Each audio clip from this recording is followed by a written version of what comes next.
Hello and welcome to SB's Academy. In this video, we are going to take a look at some of the sample conversations where modal verbs have been used. Communication takes place in formal, semi-formal and informal settings. This content explores the application of modal verbs and appropriate phrases to make suitable conversations in authentic contexts. Casual conversations might take place at work, and conversely, we may have to hold formal conversations with our near and dear ones at times. The language, vocabulary, and the tone of the conversation change accordingly. Look up the full video in order to understand it all. Happy learning. Sample conversations. As of now, we have just noted the key phrases, the keywords, the key phrases, how to frame a question by way of request, how to frame a question by way of a suggestion, or how to ask for a permission, and what are the key phrases to be used when you are answering positively or you're answering negatively. Now let's see full sample conversations. Right, so that you can get a clear idea of how to initiate, how to proceed with such conversation. So let's take a look. So as you can see on the screen, this is conversation number 1 between John and Sandra, who are a couple on a holiday in Paris, and John goes up to a stranger. See, John is talking to a stranger in a foreign land. What is the context? The context is something over here where John and Sandra, they are not familiar, they are not residents of Paris. They have gone for a vacation over there. And John is talking to a stranger. So you can actually think to what degree the formality will go, right? John, excuse me, sorry to bother you. Would you mind taking our picture? Stranger, would you mind taking our picture? Look at the way the sentence has been framed. The request is being done. Stranger, no, not at all. Where would you like to stand?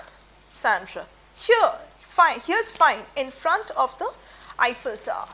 Stranger, great. Say cheese. So the only thing which you need to highlight over here is, look up the portions over here which are highlighted. That is, they are on a holiday in Paris. That shows that you are not in your familiar scape. You are not in your familiar territory.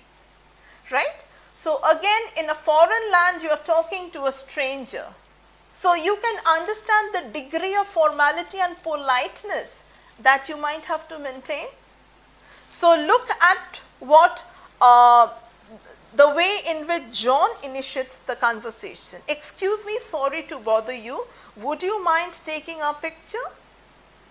This is how you should initiate a conversation, keeping in mind the formality of context, right? I hope you've understood the sample conversation. Now let's take a look at conversation number 2. This is a conversation between Paul and his boss, and he needs permission to leave work early for the next day.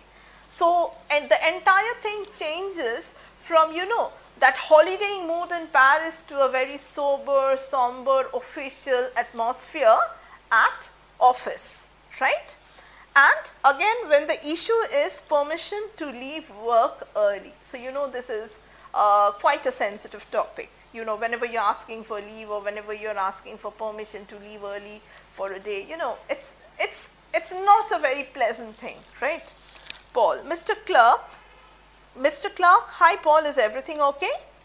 So you see, the beginning of the conversation is everything okay? This particular conversation is not 100% formal, although it is situated in the office scenario. Paul, yes, thanks. It's just, do you mind if I leave early tomorrow? Take a look at Paul's statement. It is just, is not a part of official conversation.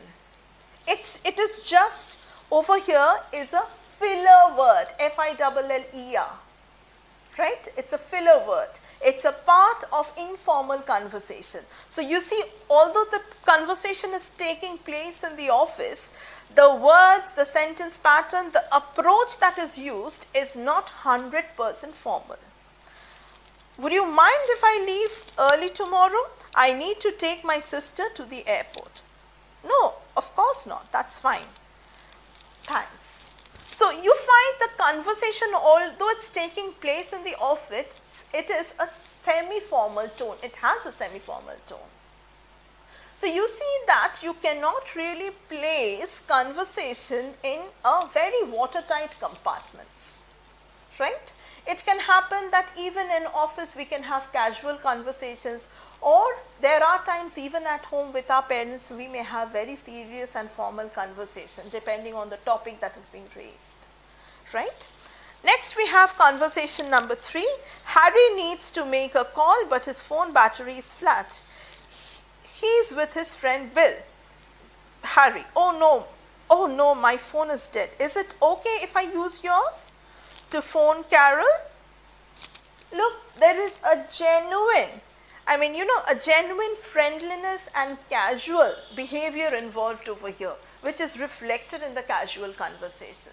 This happens when you're talking to a very, very close friend of yours. I mean, you don't maintain so much of formality. Like if you maintain formality, your friend will tell you, don't be so formal. Why are you so formal? Right? So again, the use of modal verbs will be determined by to whom you are talking. Right? Conversation number 4. Pat and Anne are classmates. Pat's pen runs out. My pen's runs out. Could I borrow one of yours? Anne, sure, here you are. Pat, thanks. Although Pat and Anne are classmates, it seems that they are not the best of friends. Of course, they are not enemies, but they share talking terms with each other, but they are not very close friends. So you can note that in the conversation. Could I borrow one of yours? So you see that definite tone of formality is reflected. Sure, here you are. She doesn't say, okay, take it. Sure, here you are. Sure, here you are is a phrase that we often use for polite, formal business conversations. Okay?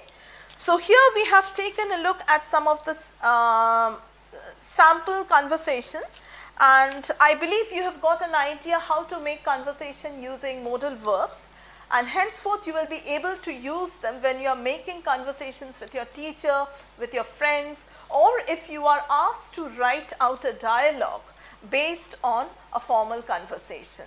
And henceforth, if you are going in for your interview, or if you are going to join your workplace in a very short while, you know what kind of polite conversation, the kind of catchwords and phrases you need to use, right? So I believe this lesson has been useful for you. I believe you have learned something from the lesson. I would request you to take and keep the screenshots of the relevant details that appear on the screen if you find them essential.